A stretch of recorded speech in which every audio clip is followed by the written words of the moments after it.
రైట్గా కవిత arrest ఎన్నికల stunt MP ఎన్నికల్లో ఓట్ల కోసం బీజేపీ బీఆర్ఎస్ డ్రామాలు ఆడుతున్నాయి.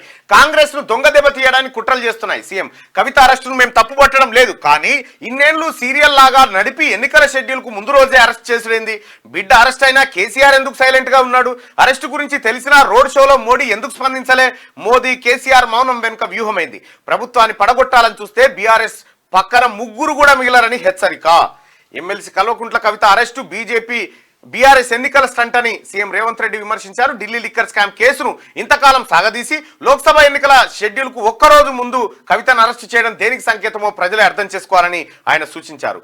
అవినీతిపై చర్యలు తీసుకున్నామని చెప్పి మోడీ సానుభూతి పేరిట కేసీఆర్ ఓట్ల కోసం ఆడుతున్న డ్రామాలో ఇది భాగమని ఆరోపించారు. రాష్ట్రంలో కాంగ్రెస్ కు 12 ఎంపీ సీట్లు వస్తాయన్న సర్వే సంస్థల అంచనాలను తెలుసుకొని కాంగ్రెస్ ను దొంగ దెబ్బ తీయడానికి బీజేపీ బీఆర్ఎస్ కుట్ర చేస్తున్నాయని మండిపడ్డారు. కవిత అరెస్ట్ ను తాము తప్పు పట్టడం లేదని, అవినీతి పరులను శిక్షించాల్సిందేనని స్పష్టం చేశారు. కానీ అది ఏ సమయంలో జరిగిందన్న అంశంపైనే తమకు ఎన్నో అనుమానాలున్నాయని ఆయన అన్నారు.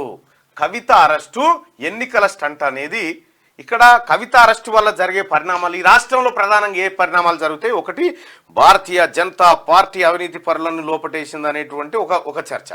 రెండోది, ఏ పోరాటాల కుటుంబం నుంచి అయితే వచ్చినామో మా పోరాటాలు కొత్త కాదు, ఎదుర్కొంటాం, ఇది తెలంగాణ మీద దాడి అనేది రెండో అంశం. ఈ రెండు అంశాలు పుడతాయి. ఈ రెండు అంశాల దిక్కు ఓట్ల ట్రాన్స్ఫర్ కావాలనేది ప్రధానంగా చర్చ.